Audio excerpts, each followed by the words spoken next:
Apologies. But I had already departed when I went to use the bathroom at the rest stop.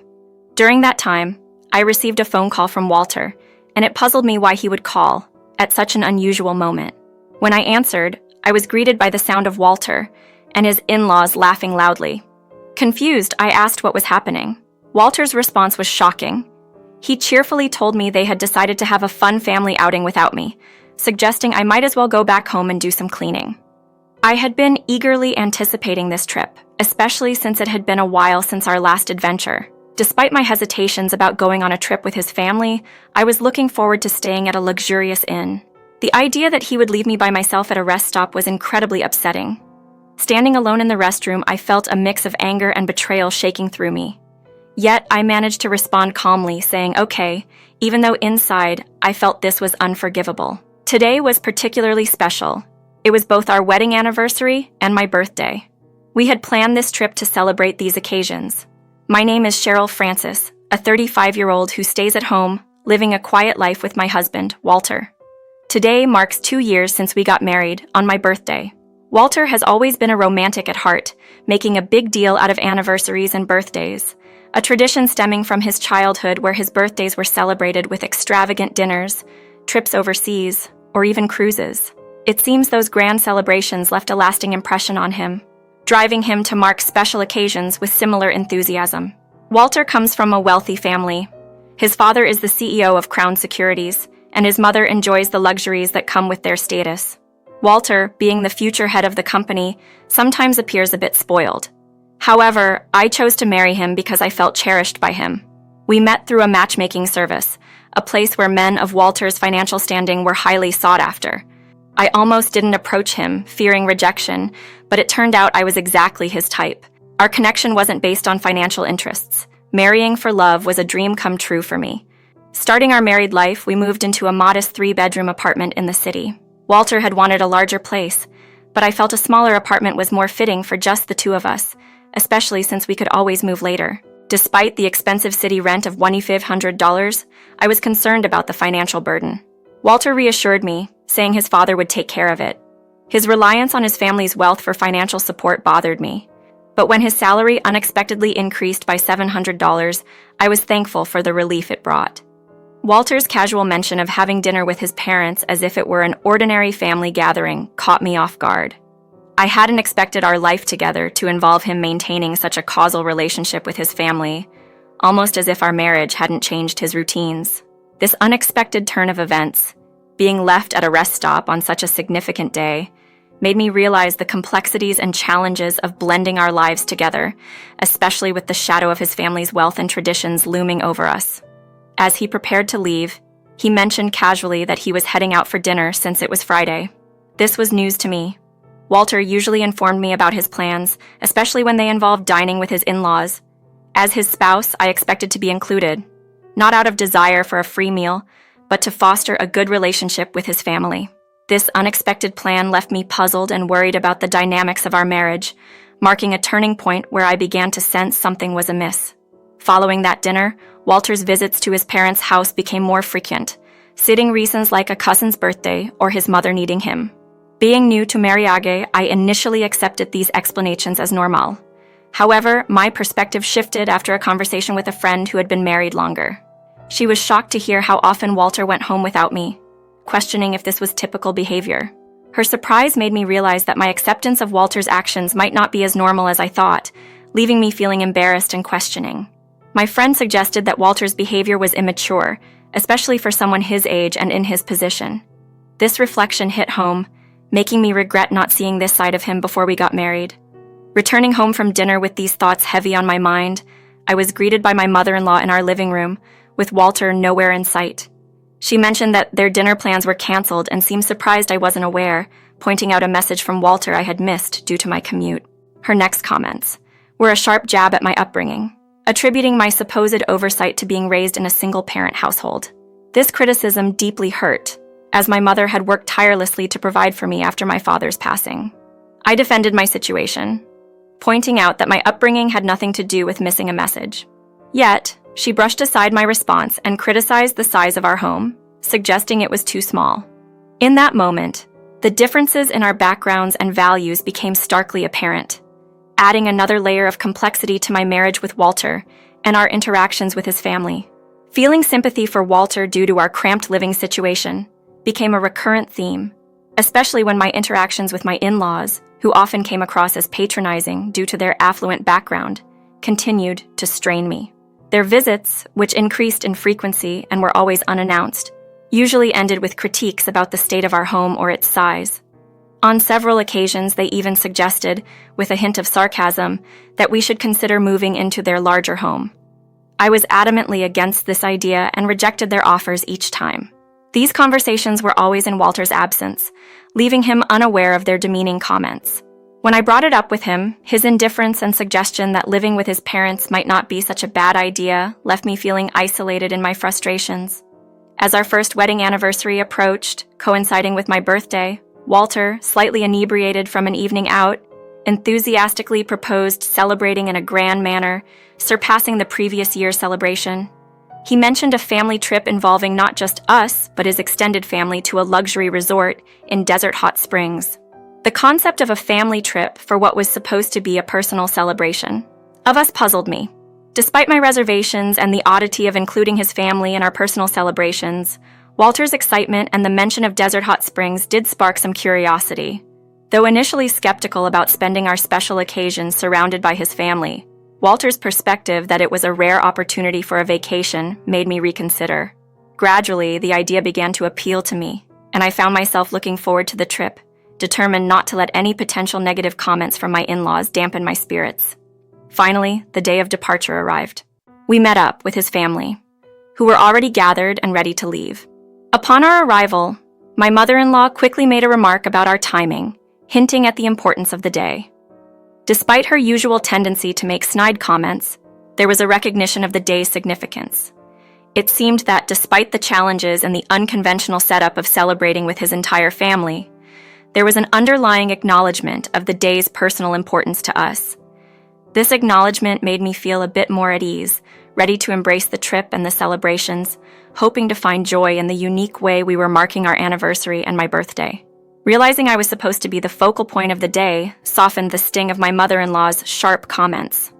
"I apologize, we were held up by traffic," I offered, knowing full well that such excuses wouldn't cut it with them. The urgency to depart was palpable, with reminders of our booking at the luxury resort adding pressure. Despite their complaints about our delay, I could tolerate it. After all, their critical remarks had been a constant backdrop throughout the year. Walter's cousin, who was noticeably younger and had a rather unsettling gaze, made me question if this trait of being judgmental ran in the family. His demeaning comment about me not meeting his expectations was something I chose to ignore, deciding that showing grace was the better response.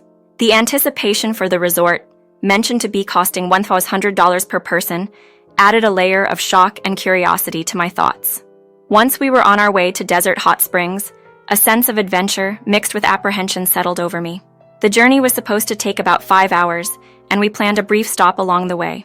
My mother-in-law's dismissive gesture as I headed to the restroom made me feel even more isolated. Finding a moment of peace in the restroom, I braced myself for the rest of the trip, hoping for smooth sailing. However, a call from Walter, filled with laughter from him and my mother-in-law, shattered that hope. They informed me, much to my disbelief, that they had left without me, suggesting I return home to tend to household chores as the trip was intended only for the Francis family. This betrayal, especially on our wedding anniversary and my birthday, left me reeling with shock and hurt. After composing myself, I reached out for help, contacting someone who reacted with surprise and sympathy to my situation.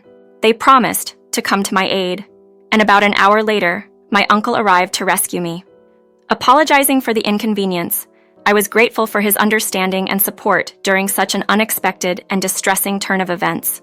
This act of kindness was a silver lining in an otherwise dark cloud, providing me with a sense of relief and the strength to face what had just happened. It was a truly unfortunate turn of events, leading us to Desert Hot Springs, where they were staying at a grand and luxurious inn, known for its exclusivity and high cost of $100 per night. My uncle, upon understanding the gravity of the situation, agreed to drive me there, offering a supportive shoulder in a time of need. Upon our arrival, the grandeur of the inn was unmistakable, with its majestic gate welcoming us. At the reception, we were informed that dinner was to start at 7 p.m. To my surprise, the person who greeted us was none other than my mother, donning an elegant outfit and a warm yet somewhat formal smile. This inn, a cornerstone of my mother's family legacy, had been her place of work ever since she became a single parent. To me, this place was more than just an inn. It was a piece of home. I had called my mother from the rest stop earlier, which led to the revelation that the Crown Securities Group had a reservation. Never had I imagined that Walter's family's search for luxury would bring them to our doorstep, unbeknownst to them about its connection to my family. The situation was ironic and demanded action. My mother and I planned for me to confront them during dinner, a moment I prepared for with a mix of anticipation and determination. As the in-laws gathered for dinner, I stayed hidden, overhearing their conversation filled with cruise remarks and oblivious boasting about their luxurious lifestyle and aspirations. Their talk even ventured into dismissive comments about me, highlighting their relief at my absence and making derogatory remarks about my background. The tension in the room peaked when my mother, with all her grace and professionalism, served them, unbeknownst to them who she was. The family's inappropriate comments continued until my mother, seizing the perfect moment, entered with a dessert plate, announcing it was in honor of my birthday and wedding anniversary. She inquired about my seating, causing a wave of confusion and discomfort among the family as they realized the oversight of not having me there. This moment was pivotal, not just in exposing the family's true colors, but in showcasing the strength and dignity of my mother and me. It was a confrontation not sought through direct conflict, but through the subtle reveal of our roles in their supposed sanctuary of luxury, turning the tables and highlighting the importance of respect and family ties. As the innkeeper, my mother played along with the unfolding drama, revealing to the shocked in-laws that she was well aware of the special occasion. The room fell into an awkward silence when she mentioned my name, Cheryl Francis, as her daughter, prompting a collective gasp of disbelief from Walter and his family. Seizing the moment, I stepped out from the adjacent room to stand beside my mother, declaring her role in my life and our connection to the inn. Walter, caught off guard, struggled to comprehend the situation, especially since he had never met my mother due to various excuses and a certain reluctance on his and his parents' part. Despite this, I had always hoped for their acceptance, even if it was through unconventional means like showing my mother a photo of Walter. The earlier disparaging remarks about single parents and the judgment passed on my family background were brought to light. Walter and his family, faced with the reality of their prejudice and disrespect, were taken aback by my confrontation. I challenged Walter on his behavior and allegiance, questioning why he, as my husband, would side with his parents in belittling me. My outburst highlighted the deep-seated issues within our relationship, emphasizing my willingness to distance myself from the Francis family if their mistreatment persisted.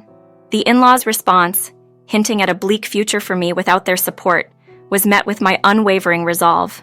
In this moment of truth, with my mother by my side, I stood firm, challenging the misconceptions and disrespect that had been directed at us.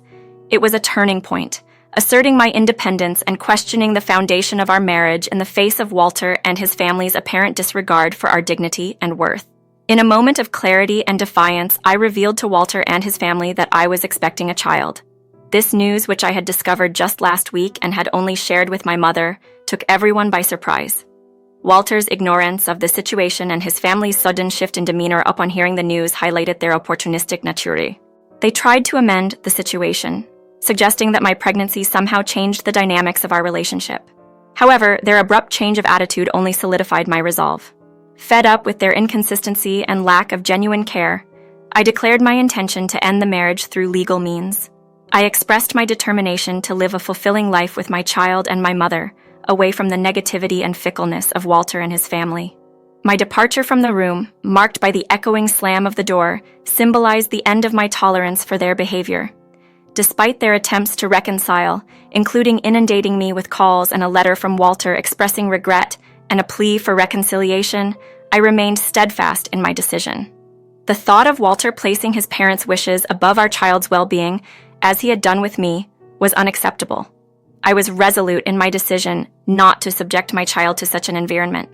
With a future now unfettered by the constraints of a disingenuous relationship, I turned my focus to the well-being of my unborn child and the prospects of joining my mother in running the inn. The prospect of becoming the next innkeeper, though daunting, filled me with a sense of purpose. I planned to immerse myself in the business once my child was old enough for daycare, determined to provide a stable and loving home, far removed from the pretense and manipulation of the past. This path I chose was not just for me, but for the future of my child. Together with my mother, we would forge a new legacy, one rooted in genuine care and hard work, away from the shadows of conditional affections and empty promises.